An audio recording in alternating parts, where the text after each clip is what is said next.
السلام عليكم ورحمة الله وبركاته. إن شاء الله الجميع يكون بخير وبصحة جيدة وفي أحسن الأحوال. اليوم إن شاء الله راح نتقاسم معكم وصفتين. الوصفة الأولى هي عبارة عن سفيرية، وصفة تقليدية جزائرية اللي ما نستغناوش عليها في شهر رمضان، ورافقها بوراك بالدجاج. يعني وصفتين في وصفة.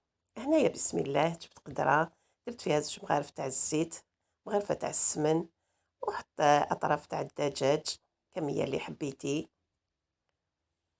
أنا هاد راح نزيد الطرف تاع الصدر وراح نستعمل به البوراك، ونحطهم فوق النار يتقلاو. وهنايا جبت خبز بايت، رايحة نشمخوه هكذا في الماء، واللي تحب تشمخوه في الحليب تشمخوه في الحليب، لا يكون يابس، خليوه يتشمخ مليح ومن بعد نعصروه نقطروه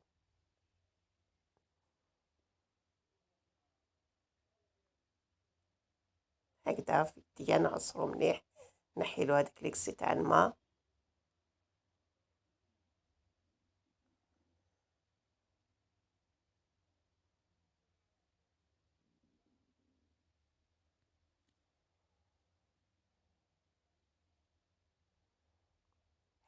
حتى ما تقعد فيه حتى قطرة تاع الماء. وطبعا كما ذكرت اللي يحب يشمخو في الحليب كيف كيف، هكذا نعصرو مليح.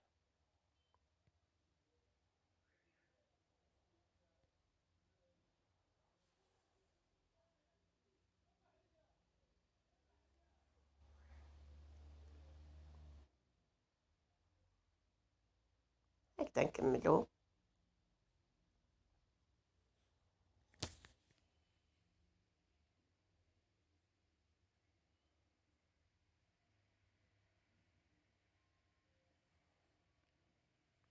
ها هو بعد ما عصرتو مليح،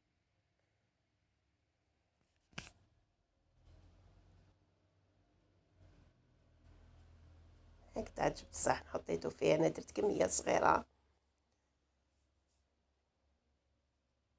عندي حبة تاع البيض،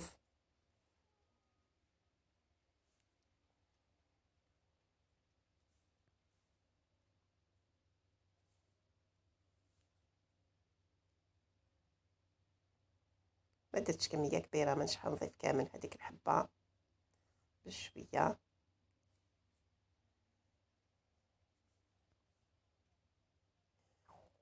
نضيف فلفل اسود،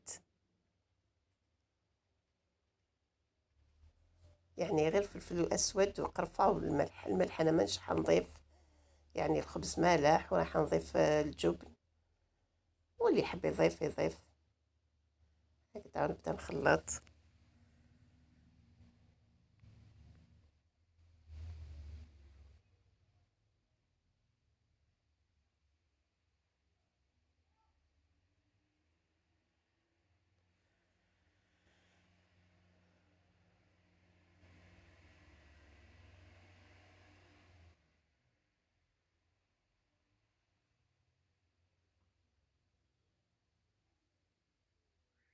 هنايا نجيب خبز مرحيلة شابلوغ، نضيف هكذا شوية،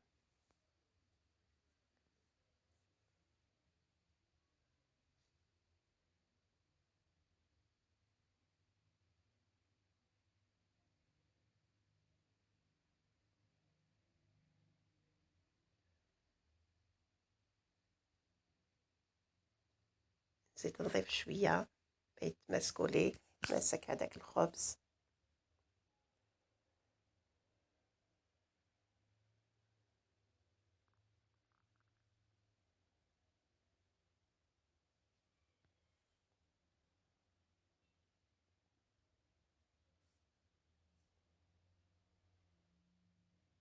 هكذا نضيف قطعة تاع جبن طري،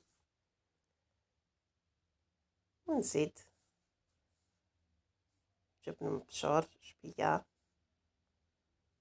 راح يمدلهم بالنا.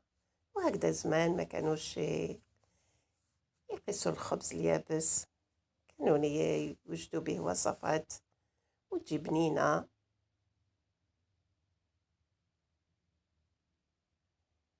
هذه الوصفة قديمة ونوجدوها في شهر رمضان،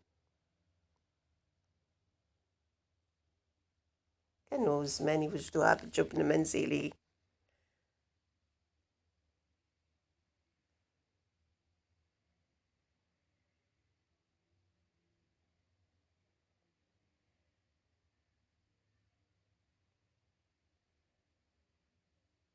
يعني بشوية خبز وأطراف تاع الدجاج راح ديري طبق جميل تقليدي خفيف.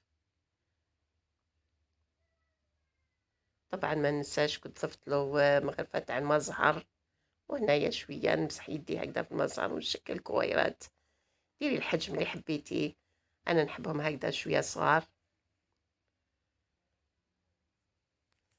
ونخليهم يريحوا.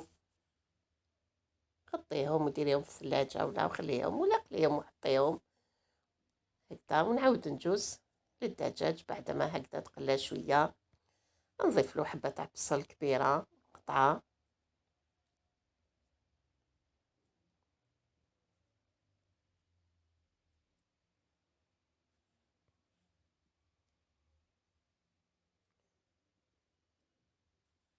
نزيد نضيف له عود تاع القرفة باش نكهو هذاك الدجاج.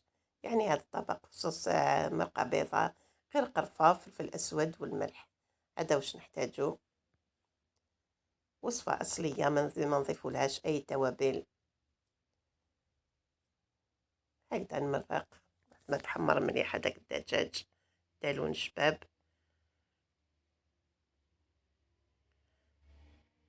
نضيف الحميصة هنايا، كانت عندي نص طياب، تكمل طياب تاعها مع الدجاج. وها هي المريقة بعد ما عقدت تجي ثقيلة. وهنا في مقلاة درت مغرفة تاع الزبدة، وكنت جبت هذاك صدر الدجاج اللي كان طاب في لاصوص، قطعته هكذا قطع صغيرة، نضيفه في هذيك المقلاة مع هذيك الزبدة. يعني في نفس المقلاة راح نديرو لاصوص. هنايا نجيب مغرفة تاع فرينة هكذا نحمرها مليح،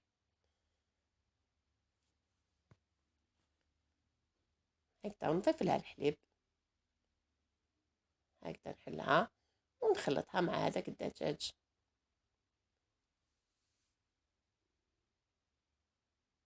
وانا هنا مانيش حنضيف الملح، الدجاج كان طاب في الملح، ورايحة نضيف أجبان. يعني مانيش راح نضيف، ولكم الاختيار، واللي تحب تضيف فلفل أسود تضيف. هنايا جبت قطعة تاع جبن طاري معدنوس بعد ما طفيت عليه طبعا، ونضيف مبشور تاع الجبن هكذا، نخلط نخليه يبرد، ومن بعد نشكل البوراك تاعي ونقليه طبعا.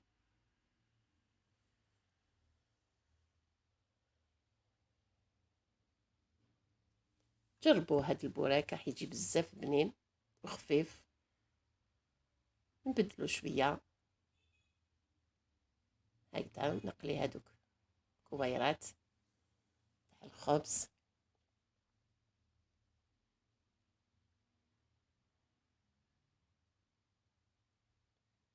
هكذا يتحمروا مليح، نحيهم نحطهم سيغ ان بابيي ابسوربون. ما نحكي لكمش على ريحة المزهر. وهنايا هو الطبق تاعي درتو في الصحن مع هذيك المريقة، حميصة والدجاج وهذوك الخبيزات والبوراك.